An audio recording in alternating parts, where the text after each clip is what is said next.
bonjour à tous, bienvenue sur The Vault 42, The Vault 42. Welcome to you. Je suis DosGeek et vous regardez la TV 42 cet après-midi. Nous sommes j'allais dire le vendredi, non. Voilà, la journée démarre difficilement. On est le mercredi 8 avril 2020. Il est 14 h. Et comme tous les mercredis, c'est la petite vidéo éducative en période de confinement. Donc j'espère que vous allez bien. Attention Jean-Christophe, on va te confiner dehors si ça continue. Oui, c'est pas Jean-Christophe, c'est Jean-Christian. Ouais, je sais pas ce qu'il fait Jean-Christian aujourd'hui, c'est la pagaille. Nous sommes le vendredi, si seulement on était déjà dans le week-end. Oh là là, toute une semaine de confinement, c'est compliqué. On est que mercredi. Bon, j'espère que vous allez bien, que vous avez passé un bon moment hier soir en notre compagnie sur la vidéo, sur le live Marvel vs DC. Donc vous avez pu voir un petit aperçu là dans le générique. Et puis, et ben voilà, une nouvelle journée ensoleillée du mois d'avril. J'espère que ça va continuer. Il y a un petit peu de vent frais, mais c'est pas grave. On va essayer de passer un bon après-midi ensemble sur ce nouveau sujet. Alors c'était un sujet un petit peu récréatif pour nous changer de la Grèce antique, même si après on y reviendra puisqu'on n'a pas épuisé le sujet encore, on a encore une ou deux séances sur la Grèce antique. Là en fait c'est un sujet sur le chocolat. Pourquoi? Eh bien parce que c'est pour rebondir sur l'actualité qui est plutôt brûlante, hein, il faut dire en ce moment. C'est parce que ce week-end c'est le week-end de Pâques. Oui, ça ne vous a pas échappé. Alors je ne crois pas me tromper, hein, c'est bien ce week-end au niveau des dates, et donc lundi c'est le lundi de Pâques. Et donc, à Pâques, comme tous les ans, c'est le chocolat qui est roi. Et oui, les kids, oui, je vois déjà vos yeux qui brillent derrière l'écran, juste à l'écoute de ce tendre mot, ce délicieux mot qu'est le mot chocolat. Et du coup, je vous propose de revenir aux origines du chocolat. Comment est cultivé le chocolat, donc le cacao, et comment le cacao est-il transformé de manière à en obtenir le chocolat, et où est-ce qu'on le cultive d'ailleurs le cacao. Tout ça, ce sont des questions très intéressantes, ce sont des mystères que nous allons essayer d'élucider cet après-midi avec vous les kids, oui, sur la TV 42, et DosGeek sera là pour vous accompagner, pour faire en sorte que cette nouvelle séance se passe dans les meilleures conditions possibles du moment. Alors, je vous invite à prendre un petit café, pas vous les enfants, hein, puisque je sais que vous êtes un peu jeunes. Aujourd'hui, la vidéo, c'est une vidéo niveau CM de 6e, mais vous les parents qui regardez aussi, je sais que vous regardez aussi de temps en temps à côté des enfants. Donc n'hésitez pas à vous servir un petit café. C'est toujours là pour le café est toujours approprié pour accompagner un petit carré de chocolat. Et on va passer dans la salle de classe. Voilà. Salut Capté Itemo, DosGeek en mode reporter TF1. Non, c'est mieux que TF1. TF1, c'est les fake news. C'est comme BFM, CNews, tout ça. Un petit chocolat chaud alors. Ah, tout à fait. Nous allons donc regarder ce documentaire très réaliste fait par Arte et Tim Burton, Charlie et la chocolaterie. C'est pas faux. Tu n'as pas tort, Yolsivas. On va peut-être se passer à une vidéo. Et bienvenue Shingaga Funkel aux portes de l'abri 42. C'est sympa ça comme pseudo. C'est un peu olé olé. Bien. Alors oui, le live d'hier soir a fini un peu tard, hein. Marvel vs DC, DosGeek c'est plus trop un super-héros, hein. Bon, alors on va passer en full cam. Jean-Christian, s'il te plaît, mon régisseur, est-ce que tu peux me passer en full cam, en plateau, là, voilà. Parce que oui, le décor derrière moi, c'est un décor qui a été intégralement recréé pour le confinement, pour vous donner l'impression que je suis dans mon loft de New York, dans des conditions optimales de confort. Chocolat olé olé. Voilà, bien. Alors, normalement vous devez avoir un petit peu de son d'ambiance, de la musique en fond, j'espère. Normalement vous devez bien m'entendre aussi. N'hésitez pas à me dire si au niveau du son c'est pas top ou si c'est moyen top. Et puis avec Jean-Christian on va essayer de régler ça. Et du coup je vous propose de commencer cette nouvelle session à caractère éducatif sur l'origine du chocolat. Et attention, un nouveau survivant aux portes de la Brie. Merci pour le follow. Merci pour le follow. J'ai pas bien vu le nom, mais je vais te remercier dès que j'ai le nom qui s'affiche dans le chat. Non, il tourne une vraie vidéo. Et oui, c'est une vraie vidéo en live. Bonjour Crystal, comment vas-tu également? Alors Yol Sivas qui nous dit je suis en bac plus 3 et je sens que ça va quand même m'intéresser.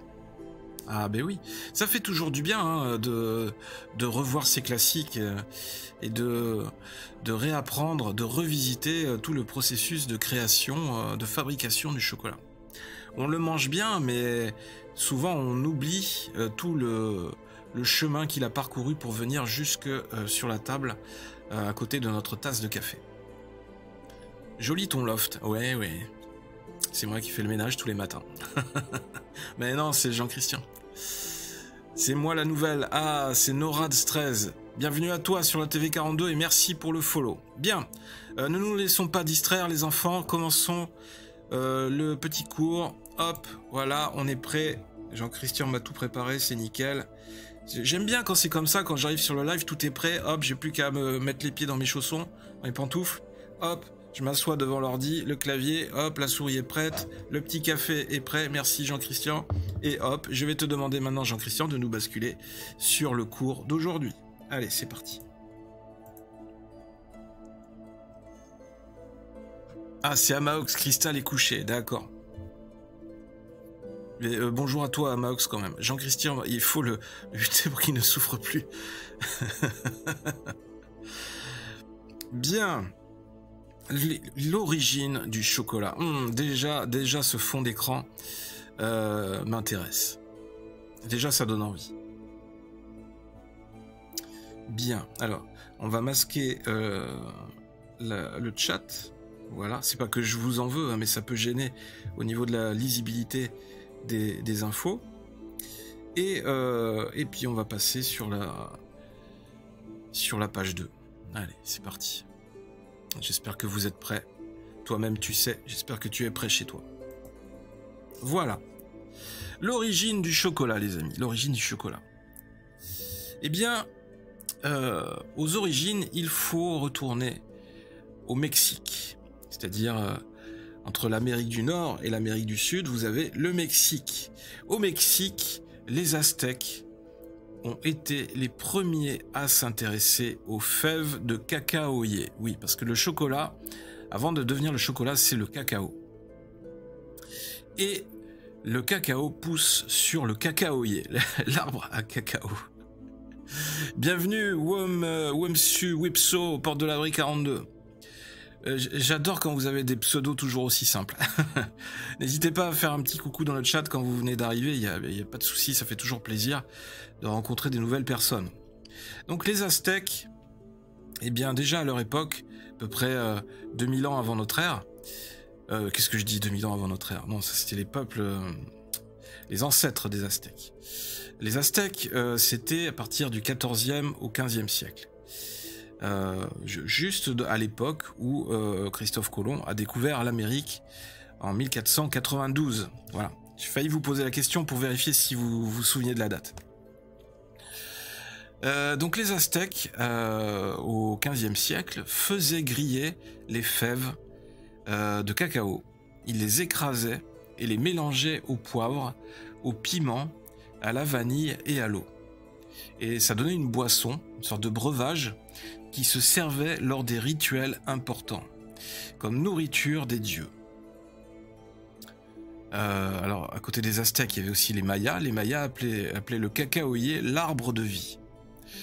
C'est dire si cet arbre et son fruit, le cacao, représentait un symbole, une symbolique importante et une valeur importante pour ces peuples. Et c'est dire à quel point ça occupait une place très importante dans leur civilisation, dans leur culture. Bonjour Poupe42. Je me suis endormi, tu me rappelles mon prof d'histoire. Il faudrait que je fasse de la musculation en même temps, comme ça ferait, ça donnerait de l'animation. Chocolat, poivre, piment, vanille et eau, ça devait piquer. Ouais, ça devait les rebooster à l'époque, parce que ça devait quand même ça devait être assez relevé. Alors on voit sur l'illustration en haut à droite, c'est une gravure, enfin une peinture rupestre, une peinture de l'époque qui représentait déjà ces fameux rituels où en fait on se servait le café et aussi le breuvage. En fait, il y avait plusieurs préparations différentes. Écoutez bien, hein, soyez attentifs, parce qu'à la fin du live, il y aura des questions. Voilà. Et ceux qui répondront mal aux questions seront privés de chocolat. Donc, Christophe Colomb, lors de son dernier voyage en 1502, hein, on en a parlé de Christophe Colomb juste avant, sur son dernier voyage en 1502 sur l'île de Guanaya, fit la rencontre avec l'aliment, avec le chocolat. Mais il n'en apprécia pas la teneur amère et épicée. Mais les fèves séchées de cacao se gardaient très longtemps et servaient de monnaie. Et oui, elles servaient aussi de monnaie, de monnaie d'échange pour les peuples aztèques et mayas, comme différentes denrées ou produits alimentaires de valeur. Ces peuples utilisaient le troc pour faire du commerce, et donc les fèves de cacao servaient aussi de monnaie d'échange. Ensuite, en 1519, l'empereur aztèque accueillit Cortés, un autre grand voyageur, un colonisateur dans l'âme. Cortés et ses troupes espagnoles qui débarquaient à leur tour au Mexique et leur offrit des fèves de cacao.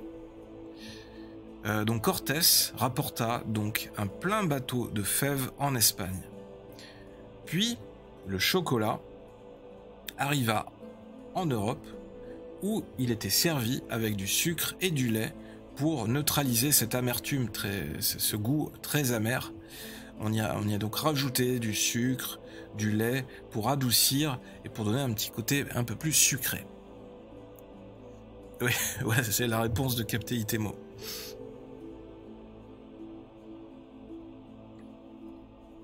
Donc vous avez une des scènes nombreuses de Christophe Colomb en haut, lorsqu'il abordait les côtes des différentes îles durant la période où il a découvert les côtes d'Amérique, à partir de 1492, et ensuite les Espagnols avec Cortés, et qui a continué la colonisation avec les fameux conquistadors de tous ces territoires. À l'origine, le cacaoyer pousse à l'état sauvage dans la région tropicale de l'Amérique du Sud depuis 4000 ans avant Jésus-Christ. Ce n'est que vers 1500 avant Jésus-Christ que les Olmecs, anciens peuples précolombiens de la Mésoamérique, dégustèrent pour la première fois le cacao, sous forme de boisson, soit des fèves de cacao broyées mélangées à de l'eau et des épices. C'est bon, j'ai juste passé mon chocolat. Alors c'est intéressant ce que tu nous dis, Capté Itemo. Parce que en fait, donc il poussait à l'état sauvage dans la région tropicale d'Amérique du Sud depuis 4000 ans avant Jésus-Christ. Et effectivement, et donc les peuples de Mésoamérique, les peuples mésoaméricains, c'est à environ 2000 ans avant Jésus-Christ, consommaient déjà du cacao. Donc on peut envisager, on peut imaginer que cette plantation du cacao est montée d'Amérique du Sud vers le Mexique, où il a été consommé en plus grande quantité et de manière plus traditionnels, plus habituels par ces civilisations, ces peuples aztèques et mayas par la suite. C'est bien, c'est bien cet échange qu'on a tous ensemble. Alors, oui, c'est pas grave, ça, on va autoriser. Il y a eu un commentaire. Parce qu'il y a de la modération aussi. Mais ce n'est que beaucoup plus tard, en 1519, que l'empereur aztèque Moctezuma offrit cette boisson à Cortés lorsqu'il débarqua au Mexique. 9 ans après, en 1528, le conquérant devint le premier homme à ramener la boisson sur le continent européen, et plus précisément à Charles-Quint, en Espagne. Oui, mais on va y arriver. On va y arriver. On va pas brûler les étapes, d'accord? On va y arriver. Hop, voilà. Donc on est à la phase où le chocolat est arrivé en Europe.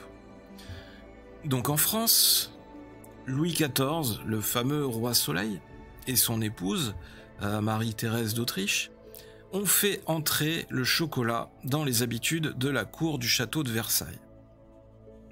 Le chocolat était alors consommé chaud comme le café. C'était un vrai succès. Vous imaginez, à la cour du roi, les personnes très aisées financièrement, les personnes de la cour, avaient en priorité accès au chocolat. C'était un mets de luxe presque, un peu comme le foie gras aujourd'hui. Bienvenue, Enfusempos, aux portes de l'abri 42. Captain Itemo qui veut être professeur à la place du professeur. Oui, il a 1 ou 2 ans d'avance, Captain Itemo, quand même. Donc on a ensuite, après la période de Louis XIV, on a les premières chocolateries qui ont commencé à voir le jour en France pour réaliser cette fameuse transformation du cacao en chocolat et pouvoir commencer à développer l'industrie du chocolat. Donc on voit en bas à gauche des photos, des illustrations représentant les premières chocolateries en France. Elles ont été fondées vers 1820 en Europe. On a Meunier, alors ça dépend de l'orthographe, Meunier M-E-U ou alors Meunier M-E. On a Van Houten, on a Lindt, sur la photo on a la chocolat Escoffier, donc je pense que c'est français, c'est une chocolaterie française.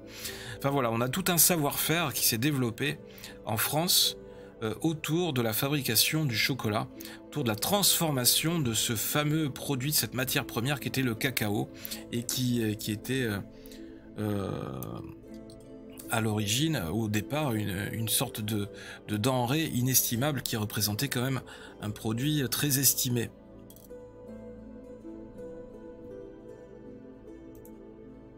Alors, bonne question, comment fabrique-t-on le chocolat? Quel est le processus de fabrication du chocolat?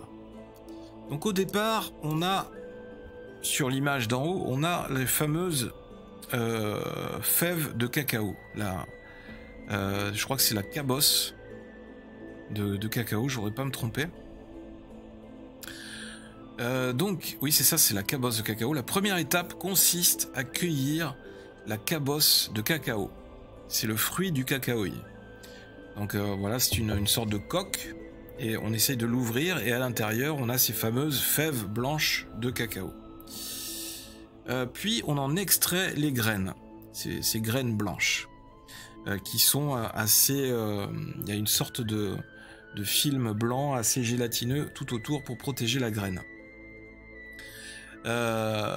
Ces graines de cacao sont alors placées dans une caisse en bois ou sur des feuilles de bananier pour qu'elles fermentent, pour qu'elles sèchent. C'est-à-dire qu'elle transpire et elle change de couleur. Alors ça peut durer, il y a un certain délai, ça peut durer quelques jours ou alors quelques semaines. Cette fermentation les empêche de germer et on obtient ainsi les fameuses fèves de cacao qu'on voit sur l'image du milieu à droite. Voilà, ça donne un peu c'est comme des noix séchées. Cabosse, les fèves sont dedans, oui. Ça ne marche pas chez moi, mais ça met error. Alors, il faut que tu réactualises la page web, Poup42.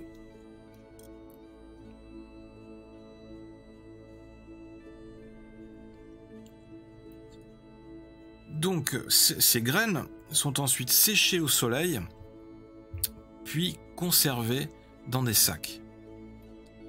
Et avant d'être utilisées, les fèves de cacao doivent être nettoyées. Ensuite, elles sont concassées.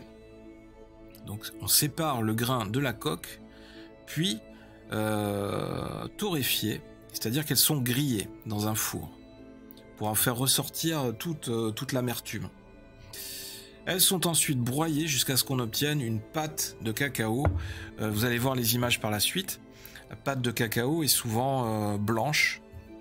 On obtient d'un côté de la pâte de cacao ou du beurre de cacao, et de l'autre, on a de la poudre de cacao qui en ressort. Tu vas parler du commerce triangulaire? Ah non, pas vraiment. Là, on est sur un cours, sur une vidéo pour les 6e, CM2 6e. Donc là, on en est encore au début, on aborde le sujet, voilà. Mais après, pourquoi pas parler du commerce triangulaire par la suite, dans une autre vidéo. Et en fait, il y a tellement de sujets, c'est très vaste, hein, donc oui, on essaye de pas partir dans plein de directions à la fois, on essaye de se focaliser sur les choses essentielles et de bien les faire. Ensuite, donc on en parlait, la pâte. La pâte de cacao peut être chauffée, puis pressée, afin d'obtenir d'un côté du beurre de cacao, c'est la photo de gauche en haut, et de l'autre la poudre de cacao, la photo en haut à droite. Pour améliorer le goût de la poudre de cacao, on lui ajoute quelques ingrédients, comme de la vanille, c'est ce que vous voyez avec la fleur, du café ou encore de la crème. Puis, elle est à nouveau séchée pour supprimer l'humidité. Mais pour obtenir du chocolat, la pâte de cacao est longuement malaxée. Généralement dans des machines, dans les chocolateries.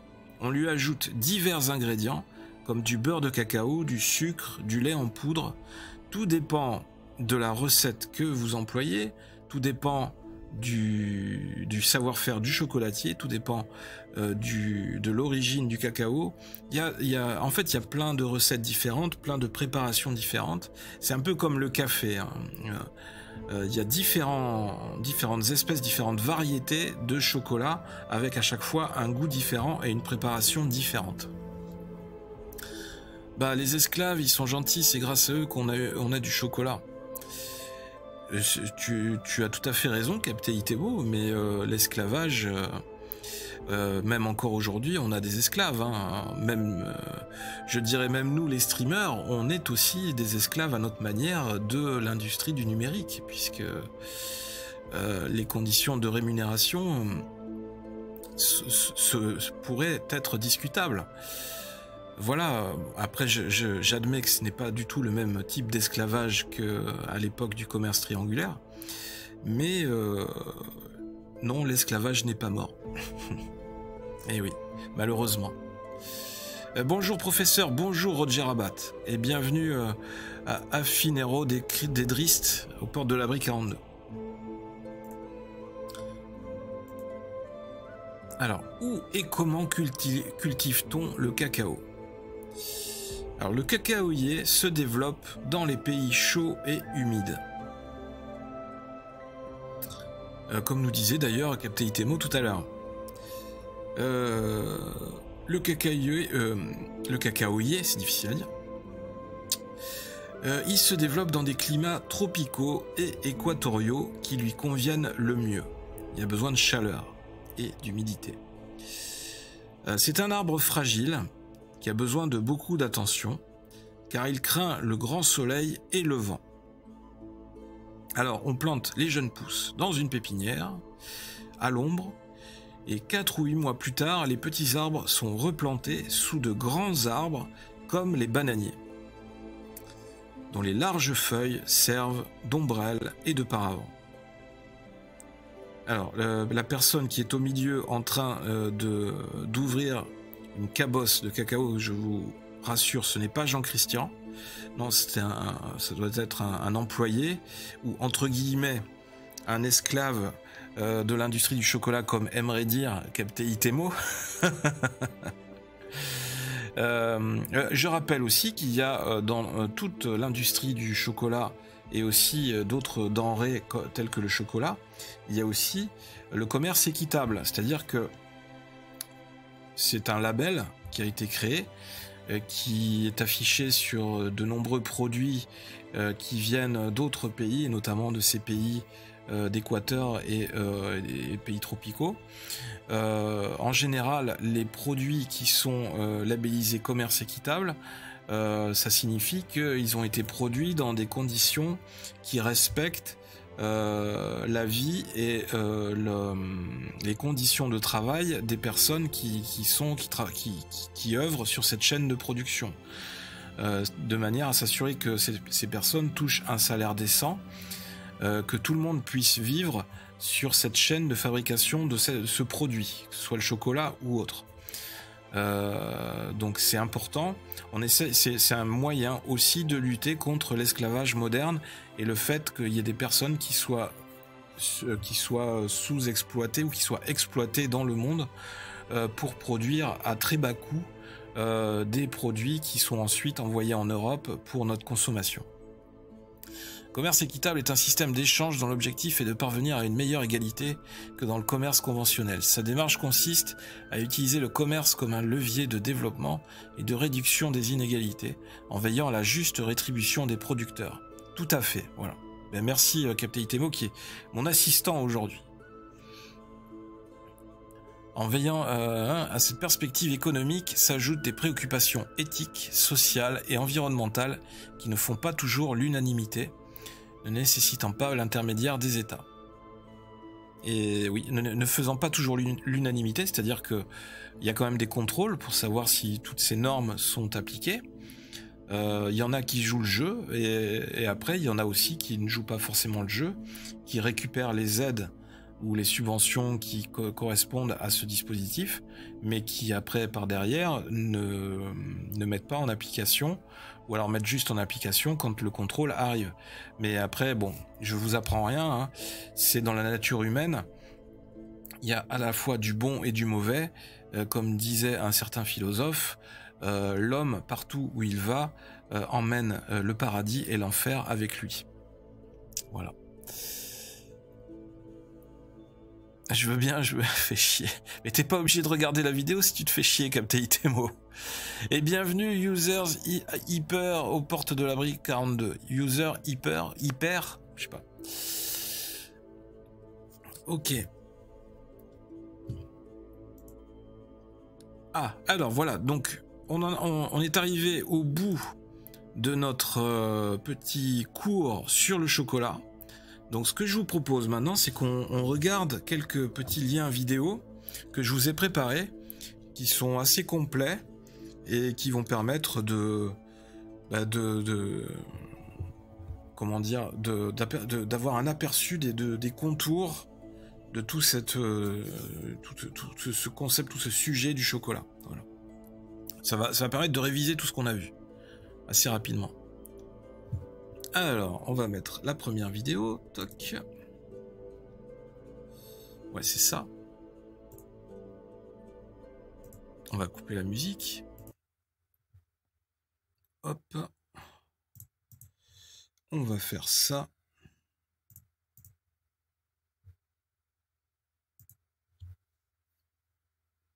Voilà. Alors là, c'est une petite vidéo sur les peuples aztèques, mayas, les peuples du soleil.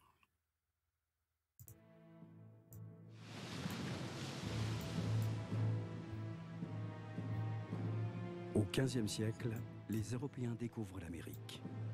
Ils vont appeler ce continent le Nouveau Monde. Alors je vais monter un peu le son, je reviens en arrière.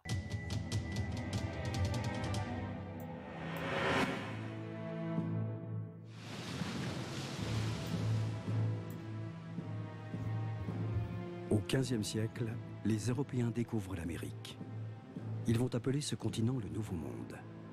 Pourtant, ces territoires jusque-là inconnus des Européens n'ont rien de nouveau et sont riches d'une très vieille histoire. Sans aucun contact avec le reste du monde, les peuples qui se sont succédés ont appris à vivre de façon sédentaire, à construire des villages, puis des villes. Ils se sont organisés en sociétés de plus en plus complexes. Ils ont inventé des formes de gouvernement, développé des conceptions de l'univers, de la vie, créé des religions. Si certains n'ont laissé pratiquement aucune trace de leur passage, d'autres nous ont légué de magnifiques vestiges qui témoignent de ces mondes disparus. Les Mayas, les Aztèques et les Incas ont illuminé l'histoire de tout ce continent.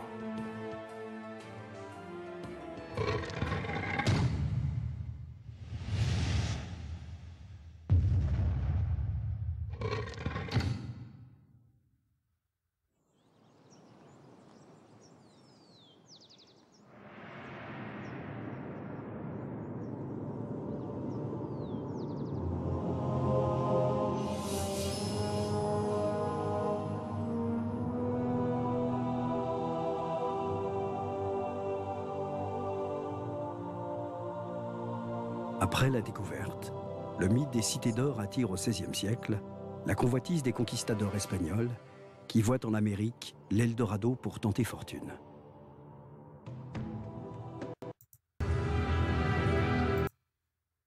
Et oui, on va revenir à l'image, voilà.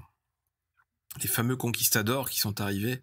Ça fait penser au fameux dessin animé, la série animée, là, les cités d'or. Je sais pas vous, les mystérieuses cités d'or. Esteban, Zia, Tao, les cités d'or, oui, c'est ça, c'est tout à fait ça. Alors maintenant, j'ai une autre vidéo qui est très intéressante, qui va permettre de récapituler tout ce qu'on a dit sur la fabrication du chocolat.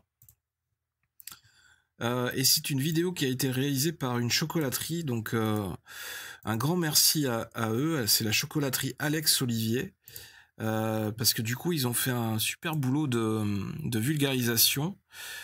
C'est très clair, ça explique vraiment, ça montre toutes les étapes, ça explique vraiment comment on fait le chocolat. Et du coup, je pense que ça peut être vachement intéressant qu'on la regarde tous ensemble. Allez, c'est parti.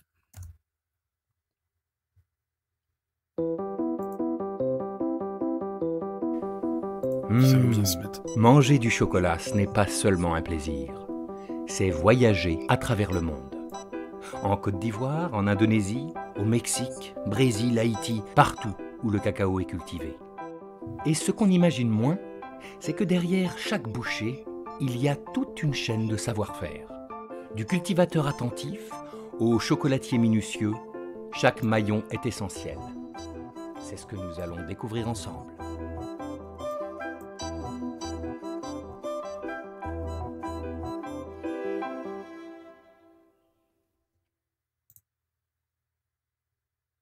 Pour se développer, les cacaoyers ont besoin de chaleur et d'humidité, raison pour laquelle on les retrouve sous les tropiques. La Côte d'Ivoire, le Ghana, l'Indonésie sont les 3 principaux producteurs de cacao. Mais au total, c'est plus d'une trentaine de pays qui en produisent. Alex Olivier sélectionne une partie de son cacao à Haïti, tout à l'ouest de l'île, dans les plantations de Dame Marie. Et voici une cacaoyère. Je sais ce que vous vous dites. Elle ressemble plus à une forêt qu'à une plantation bien organisée. Une cacaoyère. C'est normal. Les cacaoyers n'aiment pas la lumière directe du soleil. Elle leur brûle les feuilles et dessèche la terre. Ils aiment l'ombre. Pour leur en apporter, les planteurs font pousser de grands arbres sous lesquels les cacaoyers se développent. Chaque cacaoyer vit une quarantaine d'années et donne ses premiers fruits à l'âge de 3 ans. Les voilà, les fruits. Les fameuses cabosses, grosses comme un ballon de rugby. Elles poussent indifféremment sur le tronc ou sur les grosses branches de l'arbre. En fonction de la variété et du degré de maturité, elles se parent d'une robe rouge, jaune ou verte. Chaque cabosse est le fruit d'un véritable miracle. Car il faut pour cela que la fleur du cacaoyer soit fécondée par le pollen d'une autre fleur de cacaoyer. Problème. Les fleurs ne vivent que 48 heures et leur pollen gluant n'est pas transporté par le vent. Sans couleur vive, de petite taille, elles ont du mal à attirer les insectes pollinisateurs en quête de nectar. Seuls quelques moucherons et fourmis s'y risquent et transportent involontairement les grains de pollen au cours de leur déplacement. Au final, sur 500 fleurs, une seule donne une cabosse. Et 6 mois plus tard, seulement une cabosse sur 8 arrive à maturité. Sur 500 fleurs, une seule Autant vous donne le une dire, cabosse. le travail de Jules-Yves Fontaine et de ses camarades planteurs est essentiel. Régulièrement, ils arpentent la cacaoyère à la recherche des cabosses mûres pour les cueillir délicatement. Une fois récoltées, ils les écabossent à la machette pour n'en garder que les graines. Chaque cabosse en contient entre 20 et 60. À ce stade, elles sont protégées par cette pulpe blanche et sucrée appelée le mucilage. Le cacao se trouve à l'intérieur de celle-ci, mais il est beaucoup trop amer pour être dégusté. À partir de cet instant, c'est une course contre la montre qui débute.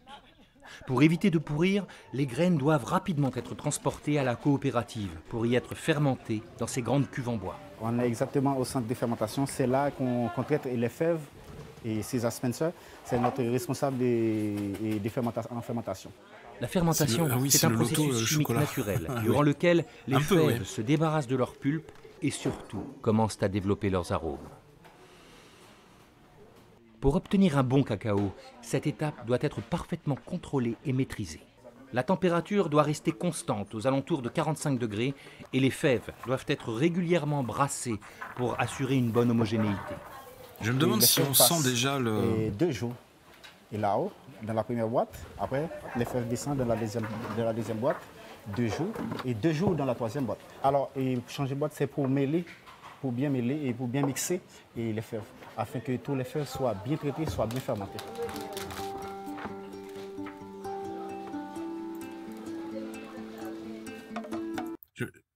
Pause. Je me demande si déjà à cette étape-là, ça commence déjà à sentir le parfum du cacao, du chocolat.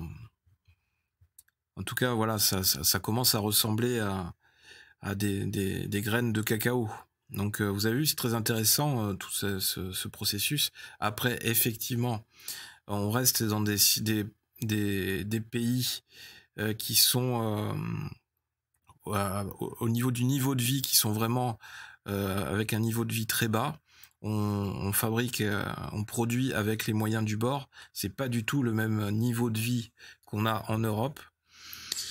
Et voilà, c'est une industrie, c'est un processus de fabrication, de production dont on a hérité depuis maintenant des centaines d'années.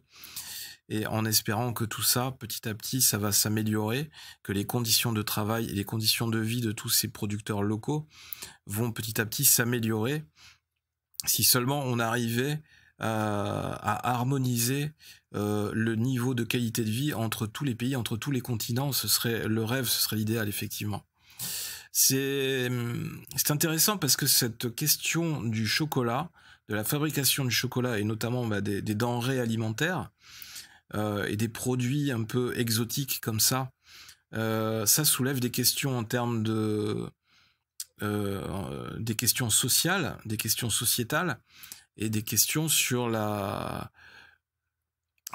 droit du travail, sur les conditions de travail, comment sont fabriqués ces produits, est-ce que les droits de l'homme sont respectés dans leur production, dans dans ces process de fabrication. Est-ce que l'industrie, le processus industriel respecte à tous les niveaux de la chaîne les droits des travailleurs et les conditions de vie humaine? C'est très intéressant. Ce sont des sujets, des questions qui sont sous-entendues derrière tous ces sujets-là. Mais revenons aux questions plus simples, puisque pour l'instant, nous sommes sur une démarche plus simple, de vulgarisation de ce process de fabrication du chocolat.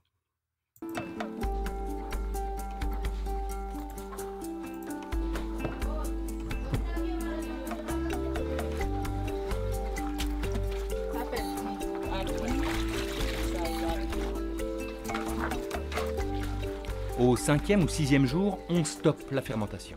Les fèves sont alors nettoyées, puis étalées sur ces grands séchoirs au soleil. Objectif, leur faire perdre 90% d'humidité, et ce, pour pouvoir les conserver. Ce bain de soleil est une étape essentielle.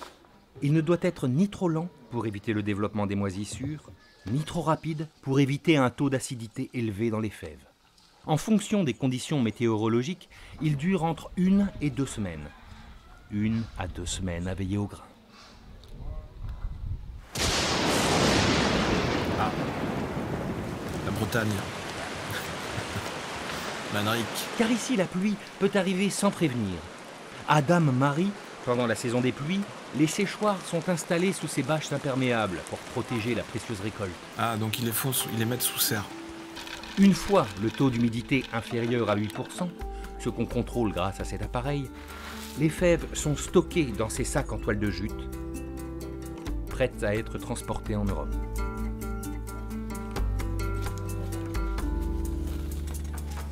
Ce sont des moyens quand même assez rudimentaires. Hein. Parce que tout est fait au couteau avec les Mais avant cordes. d'être dégusté, il reste une dernière étape. Transformer les fèves en chocolat.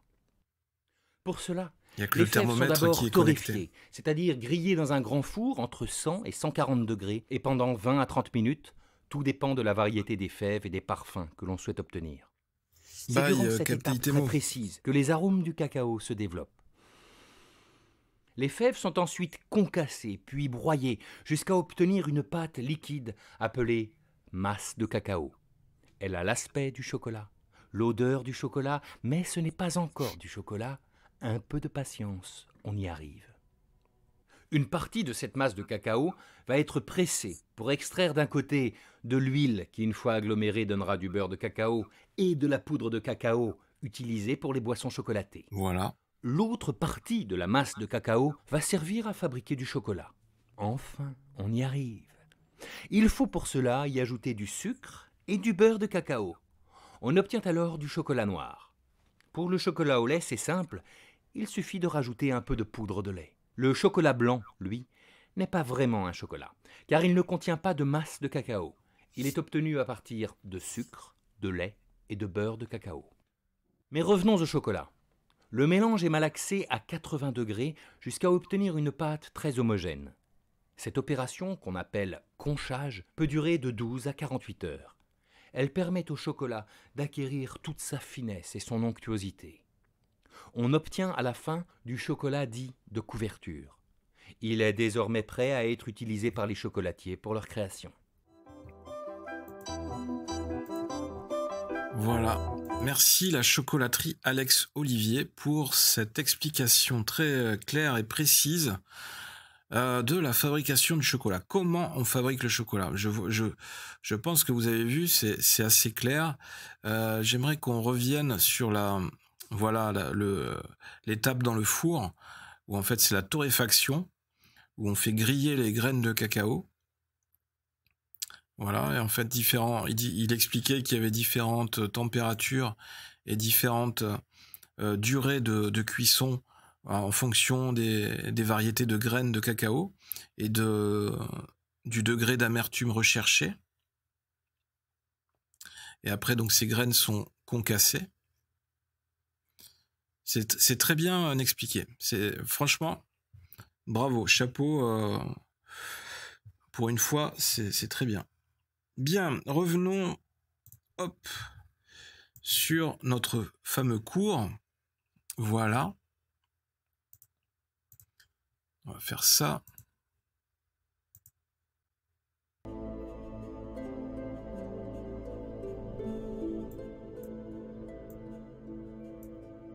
Voilà. Bien, j'espère que ça vous a, pour l'instant, que ce cours vous a plu, que vous avez appris des choses. C'est toujours très instructif de se replonger dans toutes ces notions, essayer de comprendre comment ça fonctionne, comment sont créés les produits qui arrivent un jour jusque chez nous, jusque dans notre cuisine, jusque sur notre table. Ça va très vite à les manger, mais vous voyez que ça peut prendre du temps pour les fabriquer.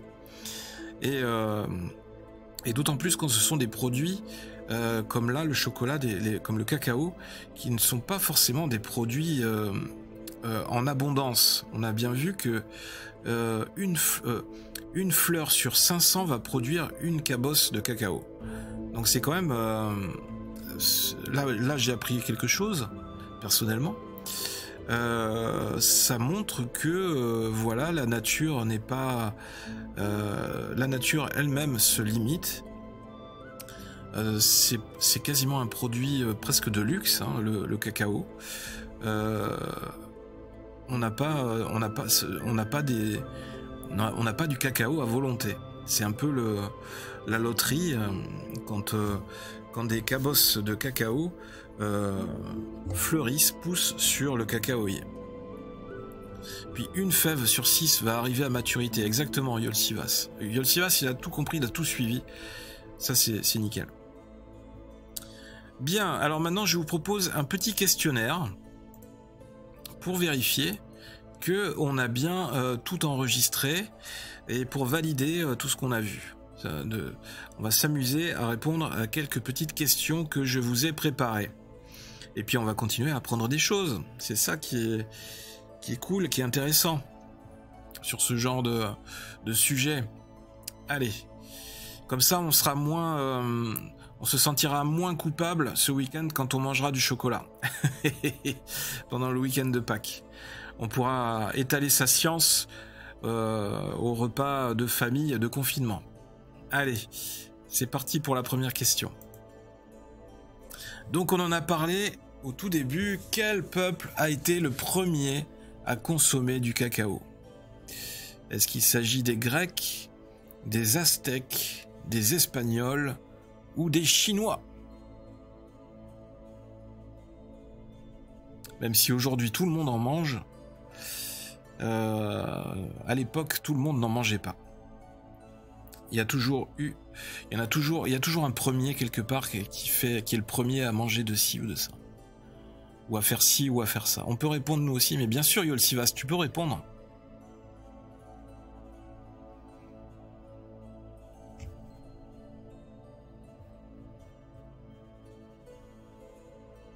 Donc je vous donne 5 secondes et je vais donner la réponse. Oui, Yolsivas, effectivement, les Aztèques. Bonne réponse de Yolsivas. Les Aztèques ont été les premiers à apprécier le cacao. Alors les Aztèques, ou Mexicas, du nom de leur capitale Mexico Tenochtitlan, alors c'est toujours des noms très difficiles à prononcer. C'était un peuple amérindien du groupe Nahua, c'est-à-dire de langue nahuatl. Alors ils étaient localisés au niveau du Mexique, l'Amérique centrale. Ils s'étaient définitivement sédentarisés dans le plateau central du Mexique, dans la vallée de Mexico, sur une île du lac Texcoco, vers le début du XIVe siècle. Et au début du XVIe siècle, ils avaient atteint un niveau de civilisation parmi les plus avancés d'Amérique et dominaient, avec les autres membres de leur triple alliance, parce qu'il y avait plusieurs peuples, ils dominaient le plus vaste empire de la Mésoamérique post-classique. Leur seul vrai rival était le royaume Tarasque. Et oui, il y avait plusieurs royaumes, c'était un peu Game of Thrones à l'époque. C'est toujours des noms très difficiles à prononcer. Ça s'écrit comme ça se prononce. Oui. Mais si j'étais au Mexique, si j'habitais là-bas, ce serait pas difficile à prononcer.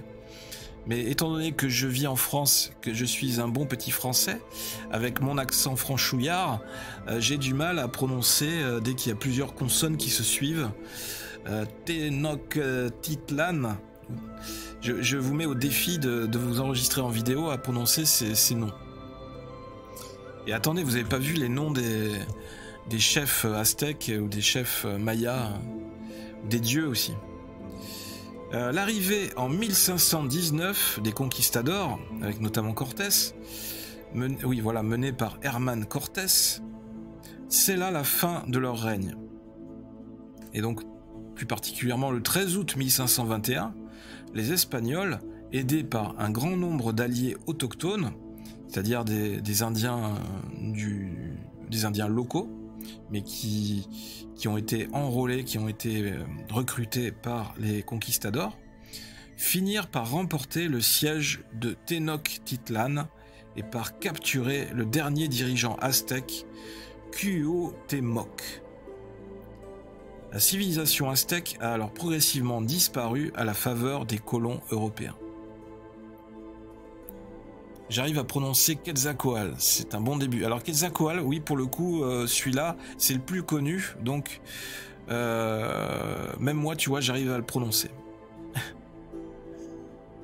Et bienvenue Ician Datu. Bienvenue à Sudgé le Jules, aux portes de l'abri 42. Miam chocolat, oui, merci, merci pour ton petit commentaire, pour ton petit coucou, le Jules. Et bienvenue Pixeline aussi. Bienvenue à vous sur la TV 42. Le mercredi après-midi, c'est un petit live éducatif sur un sujet, le sujet du jour. Donc là, le chocolat, c'est le sujet du moment puisqu'on prépare le week-end de Pâques. On va passer à la question suivante, puisque je vois que ça vous intéresse tout ça. Alors, ce sont des questions sur ce qu'on a vu tout à l'heure. La première partie, on a énuméré les informations, et maintenant on essaye de les digérer, de les enregistrer. Comment consommait-il le cacao? Appelle-moi Jules, ok, ça marche. Il le fume. Comment? Oui, les Aztèques consommaient-ils le cacao? Est-ce qu'ils le fumaient dans une longue pipe? Est-ce qu'ils le distillaient pour en faire de l'alcool? Est-ce qu'ils en tiraient une crème pour le corps? Est-ce qu'ils grillaient les fèves et les écrasaient pour en faire un mélange?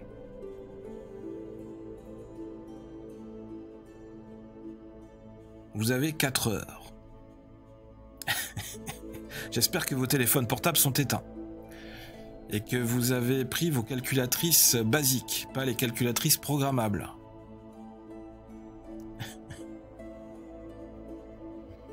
Et que vous avez pris vos masques pour passer l'épreuve. Monsieur, j'ai mis mes anti-sèches dans mon masque. J'ai entendu que le chocolat blanc n'est pas du chocolat, c'est vrai? Alors oui, effectivement, d'après ce qu'on a vu dans la vidéo il y a quelques minutes, ce n'est pas exactement du chocolat, c'est une sorte de chocolat réalisé à partir de beurre de cacao, le beurre de cacao qui est extrait au moment du broyage des graines de cacao.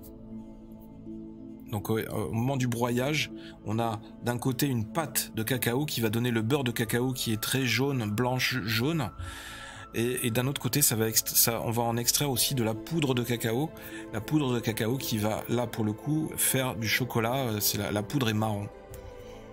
Et donc le chocolat blanc garde la couleur de cette fameuse pâte de cacao ou beurre de cacao. Il grillait les fèves et les écrasait pour en faire un mélange. Bonne réponse de Yolsivas, encore une fois. Option 4, effectivement, bonne réponse de Jules aussi. Et la 8, non, Pix, essaye encore. Internet est interdit pendant le contrôle. Yolsivas a quitté le cours. Alors oui, c'était une bonne réponse, c'était la 4. Effectivement, les Aztèques faisaient griller les fèves. Et on a gardé cette technique encore aujourd'hui. Ils les écrasaient et les mélangeaient au poivre, au piment, à la vanille et à l'eau. Et ça donnait un breuvage qui servait généralement au rituel. Donc, comme je disais aussi auparavant, il existait plusieurs manières de préparer les fèves de cacao. Donc on a le chocolalt, c'était le nom d'origine de cette mixture qui a donné ensuite son nom à notre chocolat, était préparé selon la méthode suivante. Tout d'abord, les fèves étaient écrasées sur le métate, c'était une sorte de pierre incurvée, afin d'en faire une pâte. Donc on écrasait les fèves sur cette pierre pour en faire une pâte. Et cette pâte était ensuite délayée dans de l'eau, à laquelle on ajoutait du piment. Le nom scientifique c'était Capsicum annuum. Ensuite on ajoutait du roucou ou Bixa orellana, du maïs, Zea maïs, pour l'épaissir cette pâte, et éventuellement des fruits. Je pense que c'était pour avoir ajouté un petit peu de goût fruité, un petit peu de sucre naturel. Le mélange était ensuite chauffé et malaxé avec un moulinet pour le faire mousser. Alors les fèves de cacao servaient aussi pendant les cérémonies religieuses, et donc le chocolat était bu ou offert comme offrande aux dieux. Des fèves de cacao étaient ainsi présentées en offrande aux dieux, les dieux aztèques. Alors là, on va prendre un gros risque, on va prononcer les noms. Donc on avait Chalcultlicu, dieu des sources et des rivières, Tlaloc, dieu de la pluie. Et on avait d'autres cérémonies qui imposaient un sacrifice humain, comme celle de Neyolmaxiltzitzili, célébrée en l'honneur du grand dieu Quetzalcoatl. Quetzalcoatl que vous pouvez voir sur l'illustration tout à droite, avec le masque rouge et or. Je crois que son surnom c'était le dieu serpent. Les Pastèques? Non, les Aztèques. C'est quoi le roucou? Le roucou, oui, le cri d'un oiseau. Attendez, le roucou. On va regarder le roucou, qu'est-ce que c'est? Alors le roucou, c'est une espèce d'arbre ou d'arbuste des régions d'Amérique tropicale. On l'appelle aussi urucum au Brésil. C'est un arbre rouge ou arbre rouge à lèvres. Donc le fruit ressemble à des petites coques avec des poils, un peu comme les châtaignes, mais elles sont rouges. Et à l'intérieur, il y a des graines. Donc elles ont de nombreuses vertus. Elles sont aussi utilisées comme colorants alimentaires pour l'usage cosmétique et médicinal. Voilà, les graines de roucou, ou achiote. A-C-H-I-O-T-E. On va prononcer achiote et non pas achiote. Excusez-moi. Ensuite, qu'est-ce qu'on a? Oui, je voulais savoir, Quetzalcoatl, c'était bien le dieu serpent? Le serpent à plumes, je crois, c'est ça. Je vérifie, je voudrais pas vous dire de bêtises. Le serpent à plumes, voilà. Littéralement, Quetzal serpent. C'est-à-dire serpent à plumes de Quetzal. Le nom donné dans le centre du Mexique à l'une des incarnations du serpent à plumes qui était une des principales divinités pan-méso-américaines. Les plus anciennes représentations du serpent à plumes datent de moins 150 de 150 après Jésus-Christ. Dans l'art public de Teotihuacan. Les peintures murales. Bien. On va passer à la question suivante. Attention, un nouveau survivant aux portes de l'abri. Hey, merci pour le follow, Pixeline. C'est très sympa. Je note, Jules, que tu n'as pas follow la chaîne à ton tour. C'est pas très sympa. Donc je donne un point à Pixeline. Merci à toi. Merci à vous les nouveaux follow pour la chaîne, pour la TV42. Allez, question suivante. Quel nom donnaient les Mayas aux cacaoyers? L'arbre à sel, l'arbre de vie. Oui, de rien, mais appelle-moi Pix. Oui, mais quand c'est un follow, je t'appelle de ton nom intégral. Voilà, c'est par respect pour ta personne. Ensuite, on a... Il l'appelait... Attention, un nouveau survivant aux portes de l'abri. Hey, j'arriverai pas à finir ma question. Merci pour le follow à ton tour, Jules. Merci. Je vois que tu as du répondant. Merci à vous. C'est cool. Et ben voilà, mais plus on sera nombreux, plus ce sera la fête sur la TV42. Donc, quel nom donnaient les Mayas aux cacaoyers? L'arbre à sel, l'arbre de vie, la plante magique ou l'arbre magique? Et c'est encore une bonne réponse de Yol Sivas, effectivement. C'était... Il l'appelait l'arbre de vie, effectivement. L'arbre de vie. C'est un joli nom. Tu l'as pas appelé par son pseudo, Jules? Effectivement, donc je dirais merci, Sulje le Jules. Alors, Sulje le Jules, c'est intéressant parce que c'est un... Il a fait un... J'ai l'impression... Non, Non, je croyais qu'il avait fait un jeu avec son nom, c'est-à-dire qu'il avait fait le nom inversé et après le nom dans le sens normal. Mais non. Donc excusez-moi, c'était un petit aparté qui ne fait rire que moi. La plante magique, je crois, c'est le cannabis. Alors, donc il lui donnait le nom d'arbre de vie. Les peuples mésoaméricains, c'est-à-dire près de 2000 ans avant notre ère, ne possédaient pas de monnaie. Ils n'avaient pas d'unité fixe d'échange. Et ils avaient bien raison. Ils avaient de la chance, déjà. Ils pratiquaient le troc. Néanmoins, quelques objets faisaient figure de moyens d'échange, tels que les plumes, les bijoux, l'or, les tissus en coton et les fèves de cacao. Tout pouvait être acheté avec des fèves de cacao. La nourriture, les vêtements, les esclaves, l'or. Les fèves n'avaient pas de valeur fixe. Cette valeur, elle variait en fonction de l'époque et de la région. Alors, les Aztèques, qu'il appelait Cacahuacahuitl, utilisaient les fèves de cacao pour préparer un breuvage réservé à l'élite et aux dieux. Les riches Aztèques buvaient cette boisson par simple plaisir ou pour ses propriétés médicinales stimulantes, équilibrantes et aussi contre la diarrhée. Plusieurs études ont confirmé son efficacité et l'utilisation médicinale que les Aztèques en faisaient. Aujourd'hui encore, hein, oui, ça correspond aux études médicinales, aux études scientifiques qui ont confirmé ses effets bénéfiques. Le chocolat est connu pour avoir un effet antidépresseur. Tiens, d'ailleurs, je suis curieux de voir. Tiens, qu'est-ce qu'il nous dit, Jules? Sulge, anagramme de Jules. Voilà, c'est ça, c'est ce que je voulais dire.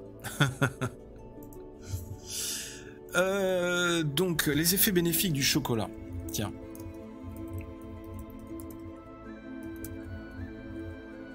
Qu'on soit pas venu là pour rien, quand même.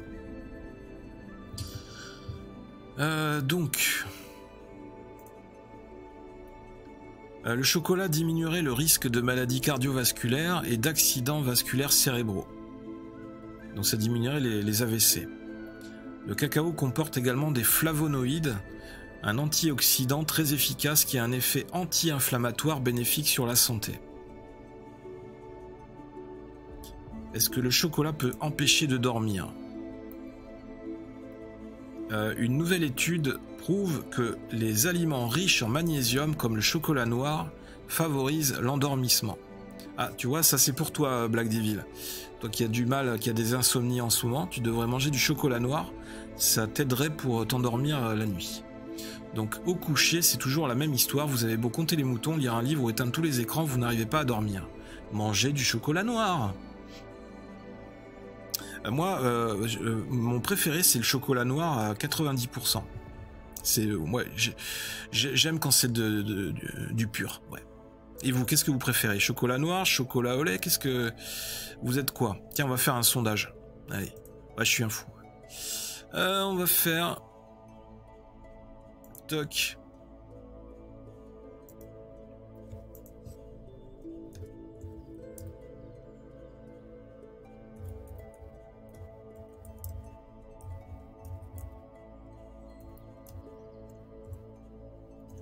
Hop, on va lancer ça.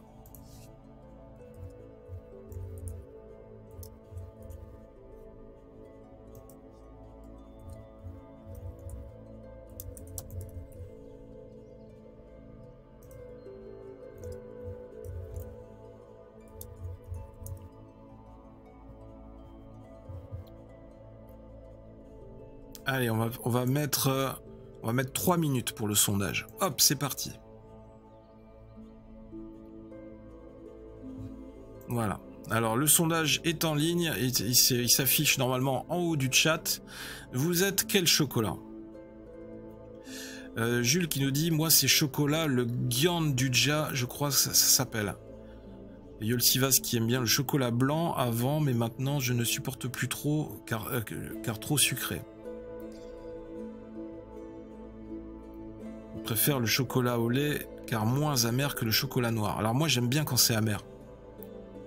Antidépresseur, hausse des ventes de chocolat de 12 000% cette période de confinement. Oui, et tu ne crois pas si bien dire avec le Nutella.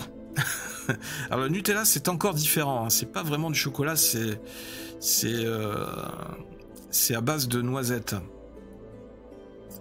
On pourrait faire tout un sujet sur le Nutella encore et les effets sociétaux du Nutella. Le lien avec les comportements sociétaux. Moi, je préfère le chocolat au lait. C'est Pix. Ah, Pixeline a changé son nom. Maintenant, elle s'appelle Pixo. Alors, on a dans le sondage, on a 100% chocolat au lait. Ah oui, mais moi, j'ai pas voté. Attendez, les amis. Hop, voilà. Voilà. Donc, on a pour l'instant 75% pour le chocolat au lait et 25% pour le chocolat noir. Donc, vous avez encore... on va dire, je sais pas, encore 1 minute 30 pour voter.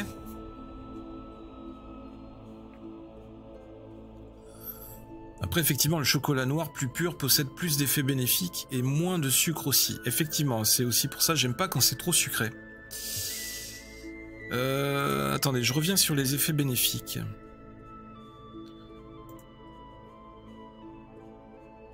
Est-il dangereux de manger trop de chocolat ? Alors, ça va être très synthétisé, évidemment. C'est à prendre avec des pincettes, mais il est dit que lorsqu'on consomme un niveau élevé de sucre, comme c'est le cas dans du chocolat au lait, oui, parce qu'il y a plus de sucre dans le chocolat au lait, cela peut engendrer un taux important d'acide dans l'estomac et provoquer de la douleur et de l'irritation. Alors, je voudrais voir les effets antidépresseurs du chocolat noir.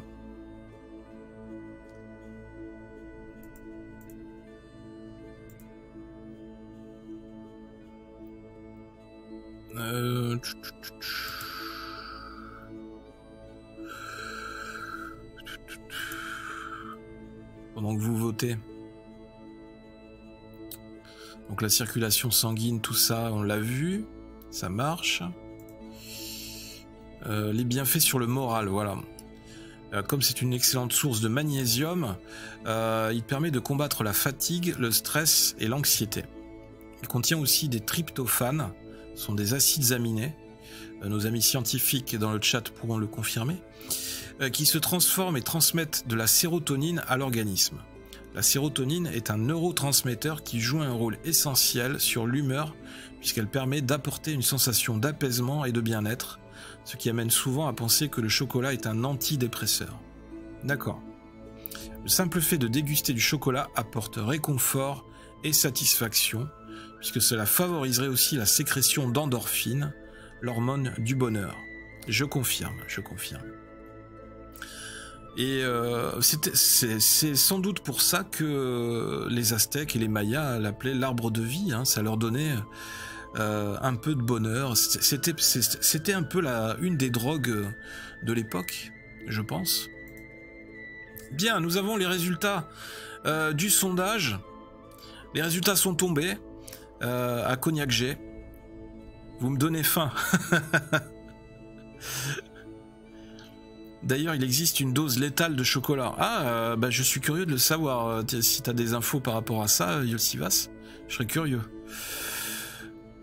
Alors, les résultats du sondage, on a... à 75%, vous aimez le chocolat au lait. Et à 25%, c'est moi, le chocolat noir. Donc je suis la minorité. La minorité pas silencieuse, puisque c'est moi qui m'exprime aujourd'hui. Publiquement.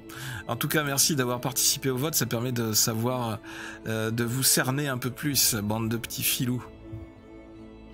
Bien, question suivante.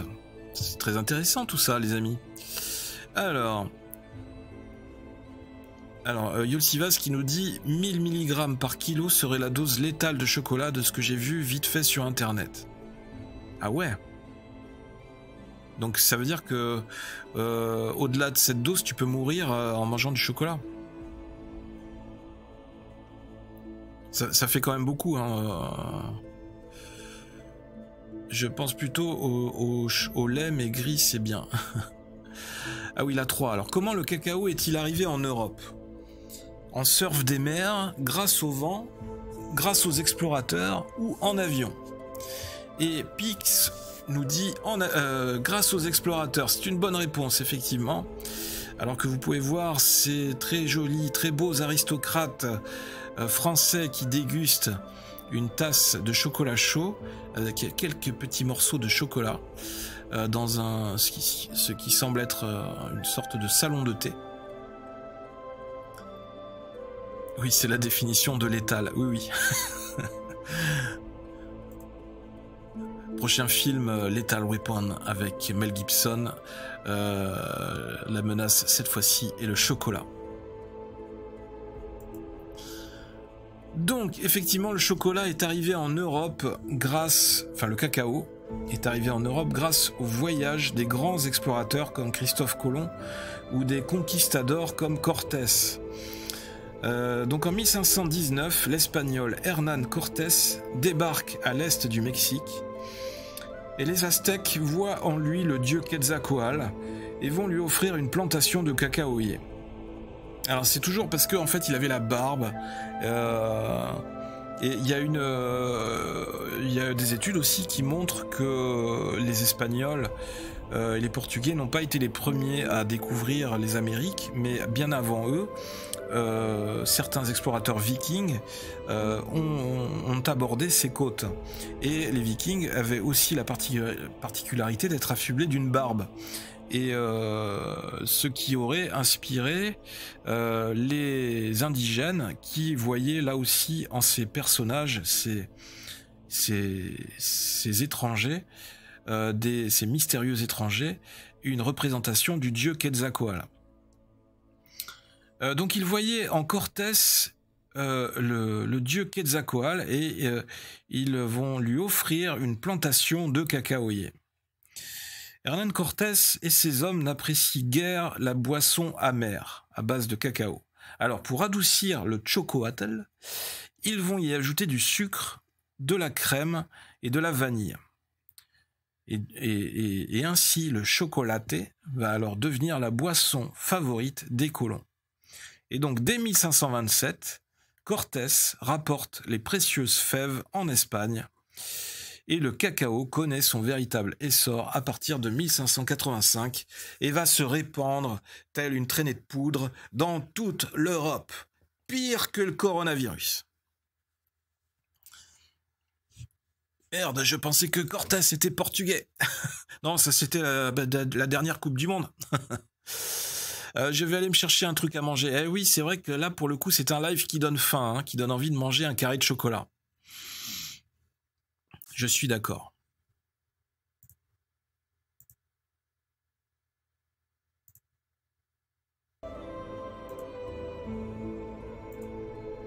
Alors, question suivante. Alors là, ça devient technique. Là, vous avez, c'est intéressant, vous avez la photo d'une machine qui permet de torréfier les graines de cacao. Alors, classer dans l'ordre les étapes de la fabrication du chocolat. On a A, les fèves sont broyées pour obtenir la pâte de cacao. B, les graines de cacao sont fermentées puis séchées au soleil. C, les fèves de cacao sont nettoyées, concassées et torréfiées. D, en malaxant cette pâte de cacao à laquelle on ajoute divers ingrédients, on obtient du chocolat. Et E, le fruit, la cabosse, est fendue avec une machette et vidée de ses fèves et sa pulpe. Donc il faut remettre tout ça dans l'ordre chronologique du processus de fabrication du chocolat. Qu'est-ce qui arrive en premier? Quelle est la première étape? Et ensuite la prochaine, et ainsi de suite. Yol Sivas qui nous dit, sauf que contrairement au coronavirus, on n'en veut plus. On en veut plus. Je souhaite utiliser l'appel à un ami ou le 50-50. J'hésite. Alors, Yol Sivas qui nous dit ECABD. ECBAD. Nous allons vérifier. Et c'est tout à fait, c'est une bonne réponse. Tu as gagné le palier à 5000 €, Yol Sivas, effectivement. ECBAD, donc premièrement le fruit, la cabosse, est fendue avec une machette et vidée de ses fèves et sa pulpe. Ensuite, C, les fèves de cacao sont nettoyées, concassées et torréfiées. Ensuite, B, les graines de cacao sont fermentées puis séchées au soleil, comme on l'a vu dans la vidéo tout à l'heure. Ensuite, A, les fèves sont broyées pour obtenir la pâte de cacao. Et ensuite, D, en malaxant cette pâte de cacao, à laquelle on ajoute divers ingrédients, on obtient du chocolat. C'est durant cette dernière étape qu'on va ajouter par exemple un peu de sucre pour atténuer l'amertume et pour donner un goût un petit peu plus sucré, un peu moins amer. Allez, question suivante. Et vous êtes doués les petits gars là, c'est bien. Vous allez être incollables sur le chocolat pour ce week-end. Faites attention à pas trop en manger.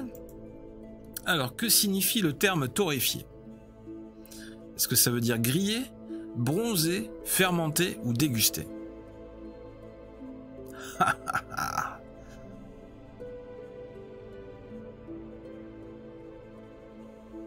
Fermenter. Non, ce n'est pas une bonne réponse.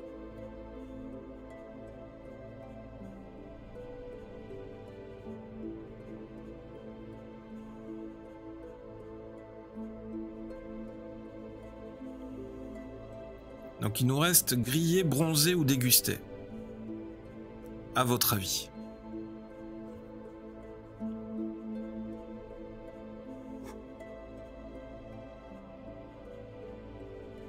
Griller? Oui, c'est ça. C'est la bonne réponse. Griller, effectivement. Yolsivas qui est très en forme. Griller. Alors effectivement, torréfié. Alors j'ai le texte qui est coupé, c'est bizarre. Hop, je sais pas pourquoi. Qu'est-ce qui s'est passé sur cette diapo? Alors, torréfier veut dire griller. Les fèves de cacao sont fragiles. Il faut donc les torréfier délicatement. On débute à 100 degrés avant d'augmenter graduellement la température pour les torréfier pendant au moins...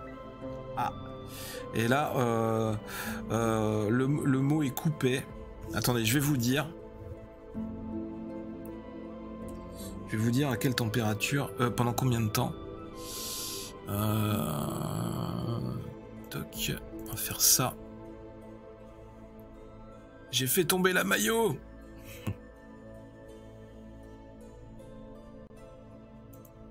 Alors, je vais vous dire ça.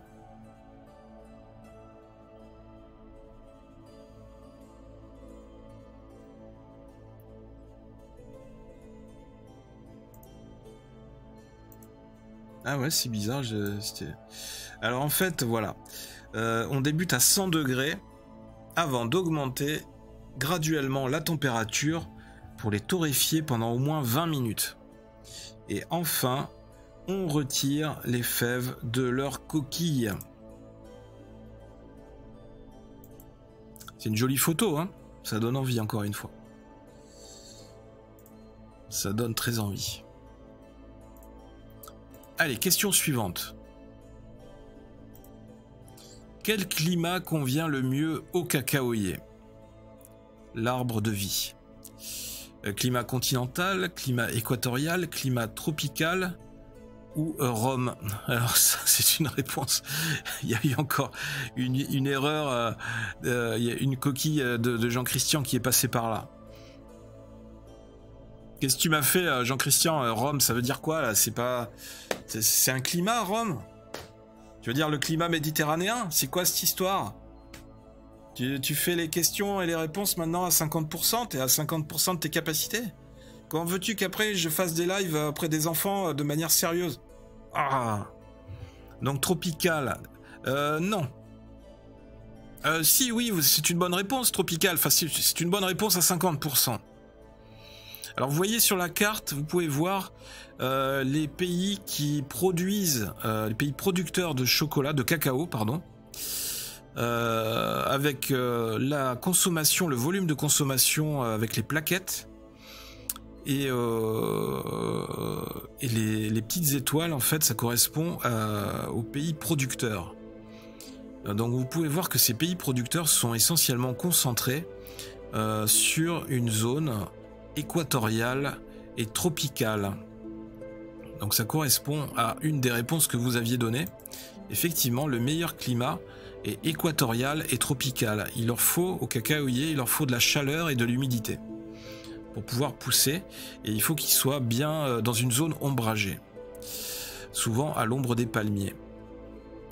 Donc on peut voir, ben voilà, pays d'Amérique centrale, jusque même en Amérique du Sud, en Afrique, Nigeria. J'ai du mal à lire les autres pays. Je pense qu'il y a pas Centrafrique, mais c'est pas le Congo, je sais pas. Ensuite, on a côté asiatique, on a en Malaisie. Ah tiens, du côté de chez Black Devil. On a Papouasie, Nouvelle-Guinée, tout ça, Indonésie. Voilà. Même en Madagascar, au Sri Lanka, au Vietnam, aux Philippines, on produit du cacao. Très instructif tout ça. Alors peut-être qu'avec le réchauffement climatique, on va arriver dans l'hémisphère nord à avoir un jour un climat tropical. Je ne sais pas, peut-être qu'on sera en mesure de produire du cacao chez nous. Peut-être en serre, je ne sais pas. Peut-être un jour. Peut-être on peut espérer. Il y a un truc à faire peut-être, je sais pas. Être un peu novateur, être parmi les premiers à produire du cacao en France. Il y aurait un truc à faire. Allez, question suivante. Ah bah ça y est, on est arrivé au bout, dis donc. On est arrivé au bout du quiz, au bout du bout. Maintenant, on va pouvoir aller se régaler, on va pouvoir aller manger du chocolat. Ah, on l'a mérité, notre chocolat. Maintenant, on va pouvoir aller se régaler. C'est le moment de fêter ce live autour du chocolat en se remplissant la panse de chocolat. Bien. Et bien du coup, je vais demander à Jean-Christian de me repasser en full cam. Voilà. Hey, merci Jean-Christian. Ça marche. Je t'apprécie. Bien. Bon, j'espère que vous avez passé un bon moment en ma compagnie. Que vous avez appris des choses, en tout cas sur ce nouveau live, ou du moins que je vous ai donné l'envie, je vous ai donné faim. J'espère que je vous ai donné l'envie de déguster du chocolat. Moi, en tout cas, ça m'a donné faim, ça m'a donné envie. Et ça tombe mal parce que j'ai plus de chocolat à la maison. Et on est en plein confinement, donc juste avant le goûter, en plus, c'est parfait. Juste avant de prendre la chocolatine. Alors qu'est-ce que vous dites? Vous dites pain au chocolat ou chocolatine? Ici, nous, on est dans le sud-ouest, donc normalement, on dit chocolatine. Enfin, dans le sud-ouest. Dans le quartier de New York. Voilà. Bon. Mais j'ai rien appris, mais c'était cool. Merci pour ta modestie légendaire et ton humilité, Captain Témoin. Bon, c'était très sympa. Eh bien, cette vidéo, petite vidéo éducative sur le chocolat et sur tout l'univers du chocolat, toute l'industrie du chocolat, son histoire, vous pourrez la retrouver en replay sur la chaîne YouTube The Vol 42, puisqu'on a créé une playlist, petite vidéo éducative. Corse, c'est pain au chocolat, avec le fusil. Et le pâté de sanglier. J'en parle pas, mais je le mange, ouais. Le chocolat, c'est ceux qui en parlent le moins qui en mangent le plus. Et comme on dit, sur la TV 42, pas de bras, pas de chocolat. Bon, alors, écoutez, je vais vous souhaiter de passer un bon après-midi. Surtout restez connectés sur la TV 42, puisque ce soir... vous pourrez retrouver Tchaki, je crois, à partir de 20h sur du gaming ou juste du chatting, on va voir. Ça dépendra de l'humeur de monsieur. Et sinon, demain, jeudi, demain après-midi, ce sera le live dessiné en ma compagnie, normalement. On va essayer de revenir en studio, parce que chez moi, à domicile, c'est trop compliqué au niveau de la connexion. Il y a trop de coupures, donc on va essayer de revenir en studio pour bénéficier d'une connexion optimale.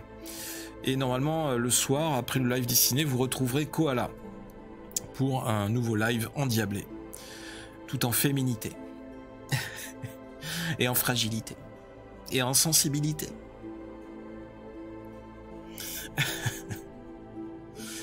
Bien, c'est très bien. ben voilà, c'était DosGeek sur la TV42. Vous pouvez me retrouver sur ma chaîne Twitch DosGeek, sur ma chaîne YouTube Day of the Geek, sur la page Facebook Day of the Geek également. Merci à tous les follow qui étaient là aujourd'hui cet après-midi sur la TV42. Merci pour vos follow, pour votre soutien à la chaîne. La TV42, c'est une web TV associative avec différents streamers dans différents thèmes.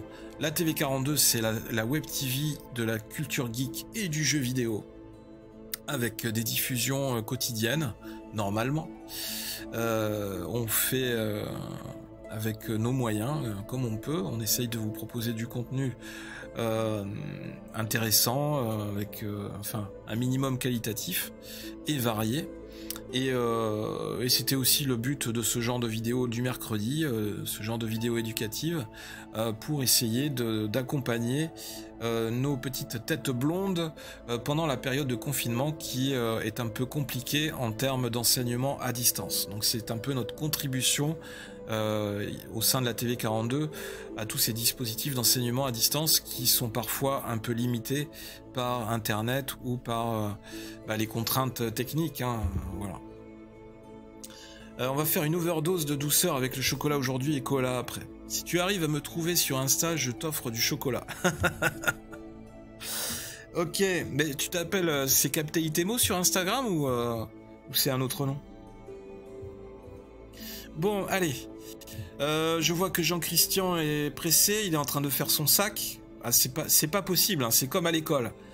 5 minutes avant la sonnerie, ils sont déjà en train de préparer leur sac et leurs affaires. Il y en a un qui est déjà près de la porte. C'est incroyable. Bon, les amis, pour la prochaine vidéo éducative, on essaiera de revenir à la Grèce antique. La semaine prochaine, comme d'habitude, rendez-vous le mercredi après-midi, de 14h à 16h, sur la TV42, pour C'est pas sorcier. Non, ce n'est pas... C'est pas sorcier avec Jamie et Bidule. Non, c'est l'école à la maison avec DosGeek. Allez, j'espère que je vous ai fourni un petit peu de bonheur à mon propre niveau avec du chocolat aujourd'hui. Passez un bon week-end de Pâques, un bon lundi de Pâques. Ne vous gavez pas trop de chocolat. Et puis, gardez la forme. Maintenez-vous à bonne distance des gens, à bonne distance du virus. Et puis, vous allez voir, ça va bien se passer. Surtout, c'est très important, restez en vie. C'est important pour nous, pour la TV42, de garder en vie tous nos abonnés et tous nos follow. C'est très important. La web TV avant tout. Donc s'il vous plaît, ne déconnez pas. Voilà. C'est très important. Allez, prenez soin de vous. Bye bye. Je vous envoie de gros bisous. Enrobés de chocolat noir 90%. Bye. C'était DosGeek.